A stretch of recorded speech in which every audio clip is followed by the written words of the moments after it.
This is the live mullet. This is the live mullet taking off. Something wants a live mullet here. Better get the net. This here is the Seaguar brand of Fluorocarbon leader line. That is my personal first choice for years. Every now and then I try something different like Berkeley, Fluoro Stretch, and others, but I still keep coming back to Seaguar.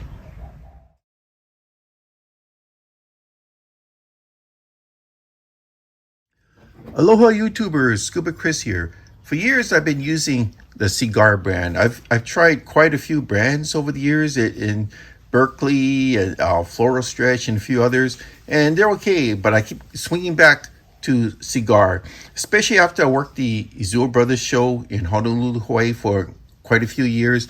I met the rep for Seaguar, and we formed a friendship where we can talk under the table honestly with each other, and he tells me how good this brand is. So one of my questions was basically, what makes a difference between trout steelhead leaders, salmon leaders? I mean, to me, it's the same thing. And he says, you're correct. It just depends on the additive. They sometimes for maybe trout, say for example, you want the leader to be a little bit softer because it is fluorocarbon. Fluorocarbon is fairly non-flexible and stiff. So he said that depending on the additive, it will change it from a salmon to a trout type of line, but it's still the same type of line. This is fluorocarbon line. Fluorocarbon basically does not stretch. Mono stretches, fluorocarbon doesn't. But what happens is fluorocarbon is also scratch resistance, whereas mono isn't. So there's gives and takes. So this makes a better type of leader line than monofilament. So the extrusion process they make to form this fluorocarbon Seaguar brand is quite good. I've been doing this for a long time. I've been using Seaguar for as long as I can remember. Very popular up in the PNW, Pacific Northwest, for salmon, steelhead, and trout.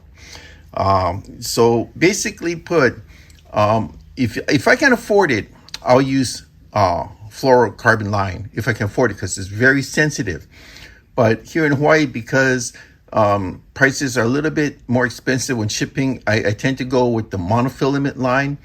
And also if I'm fishing in sandy or flat areas, I go with braid, but I still will end up using fluorocarbon leader. Now, why am I showing all these other bags? These other bags are pre-made leaders, and I market 30, 40, 50 pound tests. And the reason why I do that is because I pre-make my leaders ahead of time before I go in the field.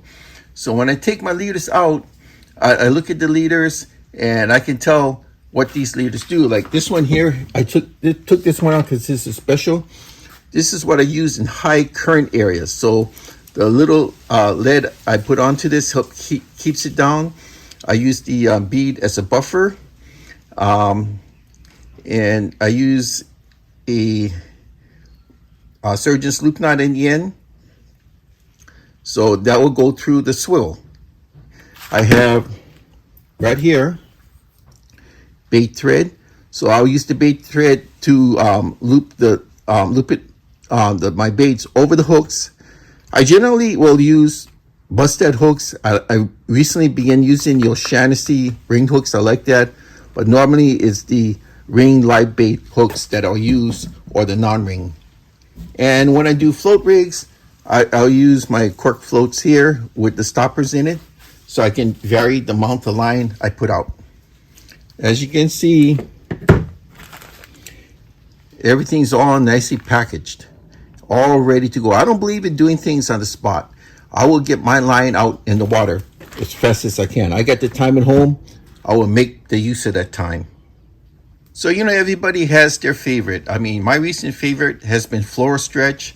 I still will use Fluoro Stretch if I can get it. It's a fluorocarbon line that by Soft Steel that does stretch just a little, but just enough. And recently I haven't been able to get what I need, so I've been switching back to Seaguar. Seaguar has been pretty good. I start off here.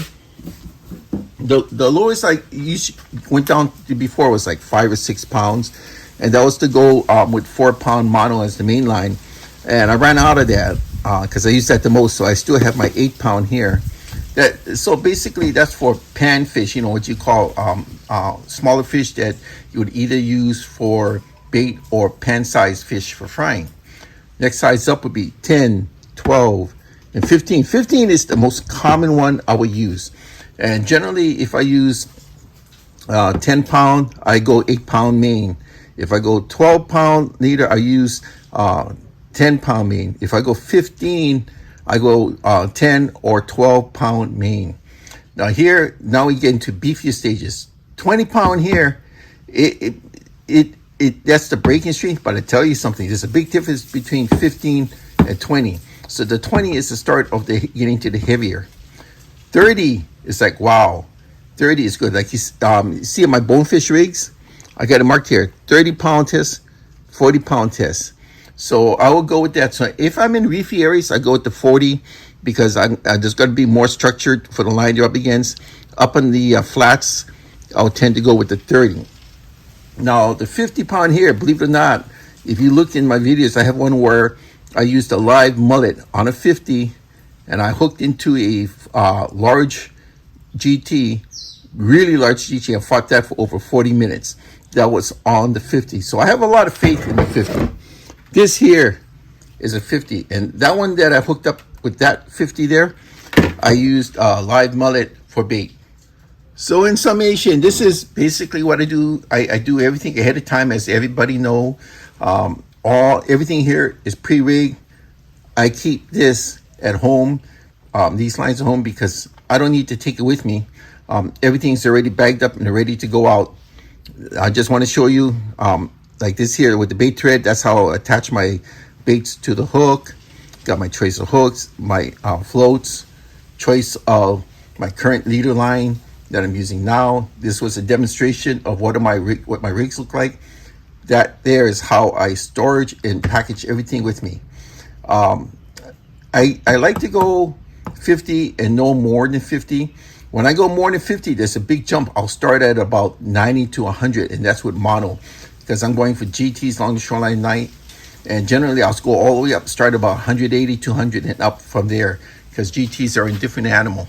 Thank you.